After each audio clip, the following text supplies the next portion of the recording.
about if we want to achieve a orientation from the original orientation to the final orientation, how many parameters we need to achieve this rotation, right? From the original orientation to the final orientation.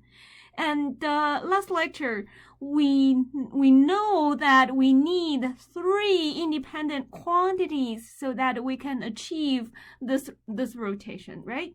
And last time we talked about the Euler angle. Euler angle is one of the methods to describe this orientation. What are these 3 parameters if we want to use to achieve this rotation, okay?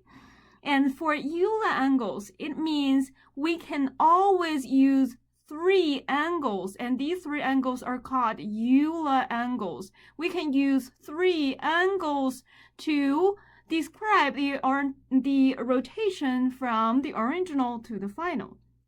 Okay, and for Euler angles, it depends on what are the axes you choose so that we have different type of combination. And last lecture, we talk about one of them, which is ZYZ. And for Euler angle, ZYZ means we need to do 3 steps of orientation, and the rotation needs to be done around the current axis. Okay, that is the first method, which is the Euler angles, to describe the rotation, a arbitrary rotation. Okay, so today we will talk about the second method to describe the rotation, which is rho, pitch, and yaw. And this is commonly used, right? This is very commonly used. So especially in aerospace engineering, and if we want to describe a airplane, okay, the rotation of an airplane, and normally we use rho. Rho is the rotation around z-axis, and pitch is the rotation around the y-axis, and yaw, and normally it refers to the rotation around x. Okay, and this is different from Euler angles, is that this rotation still, there are three steps to achieve the rotation from the original orientation to the final orientation. Okay, so for example, from 0 to the final, which is a arbitrary orientation. So for example, I called it 1. So this rotation matrix is R10. Okay, and so this is different from Euler angles because Euler angles, in each of the 3 steps, it is rotating around the current axis. But when we talk about rho, pitch, and yaw, so these 3 consecutive orientation, the sequential of the orientation, each step, it is rotating around a fixed axis. Okay, so that is the difference. But still, we can use 3 angles to describe the rotation, okay? Since this is the rotation around the fixed axis, so it means when we talk about the sequential rotation, and say if we say this is x, y, and z because it is rotating around the fixed axis, so it means this is pre-multiplication, right? So it means the first step is we're doing the rotating around the fixed x-axis, so we write x first, and then the second step is the fixed y, so it means we need to write the y that is pre-multiplication, so that is in front of x. Okay, and the third step is z, so if we do pre-multiplication, and z is in front of the sequence, so we have our z phi here. Okay, and again, each of these 3 rotation matrix, that is a basic rotation matrix, and because each of these, it has a format already, and if it is z, then we have this format, and if it's y, and here we have, remember, we have 0, 0, 0, 0, and then we have this format, and this is, of course, this is for x. Okay, and then we need to do the multiplication of these 3 matrix so that we can calculate the final 1 orientation matrix, okay? And so if we do multiplication of 3 matrices, first of all, we need to do these 2 first. And if we want to do these 2, and means we need to use the first row times the first column, first row times the second column, first row times the third column, so that we have the first row of the final matrix, right? And then once we have the final matrix, which is, okay, so if we use the row times the first column, okay, so this is going to be R11, right? And the thing times the second column, and it will be R12. And this part and this first row times the third column, that will be R13. Okay, and then the second row times the first column, that is R21. And so you will have this 3 times 3 matrix as the result of the multiplication of the step. Okay, and then we need to use this result, do the multiplication with this matrix. And again, we use the first row times the first column, and then finally we have this term. And if we use the first row times the second column, and we will have this term. Okay, so finally we have this matrix that is the final result of these 3 matrices doing multiplication.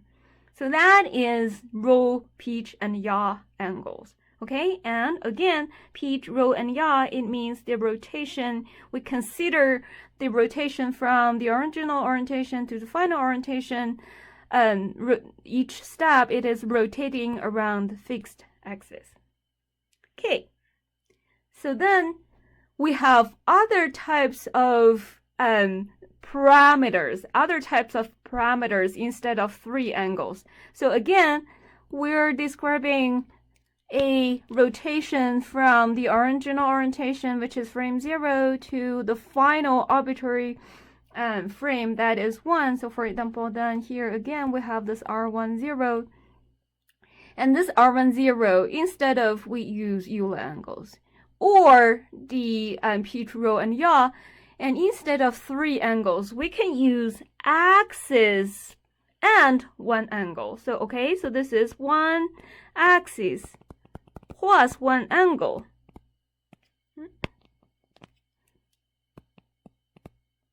And we can still describe this orientation, okay? So, and this is still 3 independent quantities, so that we can use 3 independent quantities to describe the rotation matrix. Okay, so let's see how we do that. Okay, so if we want to use a axis and 1 angle, so of course, first of all, let's just describe this arbitrary axis. Okay, so for example, this is the orientation of my axis. I name it as K. Okay, and this is my axis, which is the rotating around this axis. So this axis, I use kx, ky, and kz, and of course this is a unit vector. This is a unit vector to describe. This must be a unit vector to describe the axis, right? Okay, so if we want to do that, and if we use a more commonly formatting to write that, that is a vector. Okay, this vector is kx, ky, and kz, and here it uses transpose so that it can be written as a row. Okay, and then if we take a look at this, the 0 frame. Okay, the 0 frame, we have x0, y0, and z0, and this is my rotating axis, and we're doing the rotating around the rotating axis theta. This is the rotation around theta. Okay, so if we want to calculate that, if we take a look at this 0, this frame 0, and if we do projection, and we will see that, okay, so this is my kx, and this is my ky, and this is my kz, and of course, that is the k, the vector k projected to the 3 axes. Okay, and my alpha, we define alpha and a beta so that we can do further calculation. So if we define the alpha means the here I have my k, and k is projected to the xy plane. So here is the projection to the xy plane, okay? And from this projection to the xy plane, and then is do further projection to the kx. So if we want to calculate the cosine alpha, the sine alpha, and sine alpha, obviously that is, if we take a look at the xy plane, here I have my x0 and here I have my y0, and this is my projection of the k to the xy plane, and this is kx, this is my kx, okay? So, and this is my alpha.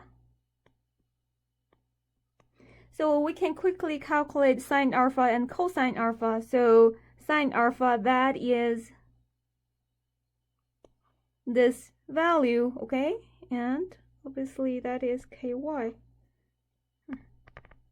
This is ky because this is the projection to the xy plane, okay?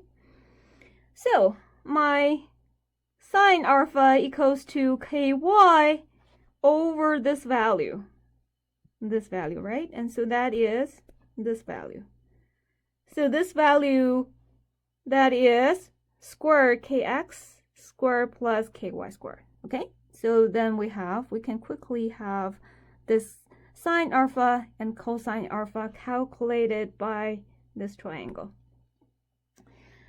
Okay, what is beta? Beta is the angle from the vector k, which is the axis k, to k and to the z-axis. Okay, so since the k, the unit vector k is a unit vector, so the length is 1. So if we want to calculate the sine beta, and sine beta must be this value, sine beta must be this value over the length of k, right? And this value, that is this value, right? Okay, so if we take a look at this plane, right? This plane. Okay, so if we take a look at that, and here this is my z axis, and this is my k, and this length, that is kz by definition, and this is my k vector. My k vector, because it's a unit vector, so the length is 1. So this angle, that is beta. So my sine beta equals to this value. This value equals to the square kx squared plus ky squared over 1, okay? So here over 1, so that is equals to the square. And my cosine beta is this length over 1, so that is kz. Okay, so then my final rotation matrix will have this formatting, okay? And then this matrix, this rotation matrix, that is calculated from kx, ky, and kz, and theta, okay? Because sine alpha squared plus cosine alpha squared equals to 1, and sine beta squared plus cosine beta squared equals to 1. Okay, so we have these two equations, and we plug in all these values so that finally we can calculate the relationship between alpha, beta, and k and theta. And we define the here this is cosine theta. And so finally we will have this R, the rotation matrix can be represented by kx, ky, kz, and theta. Okay, and again, this rotation matrix that is calculated by the three parameters. The three parameters, actually in this case, if we take a look at how many parameters we have kx, ky, kz, and theta. But these three, it is a unit vector, so it means that we have this kx squared plus ky squared plus kz squared equals to 1. So it means although in this rotation matrix we have 4 parameters, but we have a constraint equation. So in total we have three independent quantities to describe this axis plus angle representation. Okay? So again, instead of 3 angles like the three Euler angles or the Piet, Rho, and Yaw, and that 3 angles, now we have 3 other type of parameters to describe a arbitrary orientation.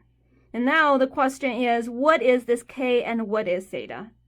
Okay, so if we want to do that, and again, that complicated rotation matrix equals to the given rotation matrix from the original orientation to the final orientation. So it means we have each of these is corresponding to R11, R12, or R13. So it means this thing equals to R11, and this thing equals to R12, and this part equals to R13. So it means we have 9 equations. And finally, after all the calculation, and we will have this equation. So we need to remember this thing and this thing. Okay, so these two are the final equations we can use to calculate the k and the theta. So it means if we already know a arbitrary orientation, and which these are all numbers, and we can quickly get the orientation axis and the orientation angle. So it means, okay, so we have a whatever, we have the original position, which is 0, and then we have a final final orientation. And if we want to describe how we rotate from the original to the final, and then we can use these two equations to find out what is the axis and what is the rotation around this axis, so that we rotate from the frame 0 to the frame 1. Okay, so then let's do one example.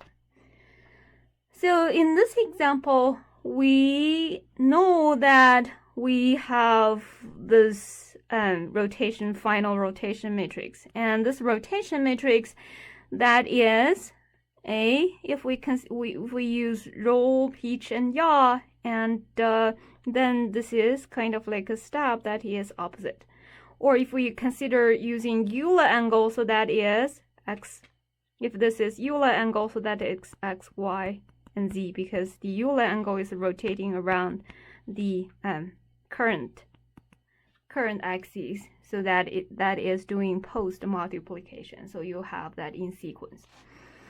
But anyway, we have this final rotation matrix, and it means we know the original position and we know the final position, and we want to understand what is, if we consider these two from 0 to 1, and we want to know what is the rotating axis if we consider that as one-step rotation, and what is the rotating axis and what is the rotating angle. Okay, and so what is k and what is theta? Okay, so since we already come up with the calculation equation of theta and k, so we would like to directly use that. So theta equals to, let's go back to take a look at this equation. Okay, so that is this equation. So my theta equals to arc cosine R11 plus R22 plus R33 minus 1 over 2. Okay, so then we just plug in the real numbers. So that is arc cosine. What is my R11? Here is my R11. That is 0. And my R22 is here. So that is negative square 3 over 4. Okay, and my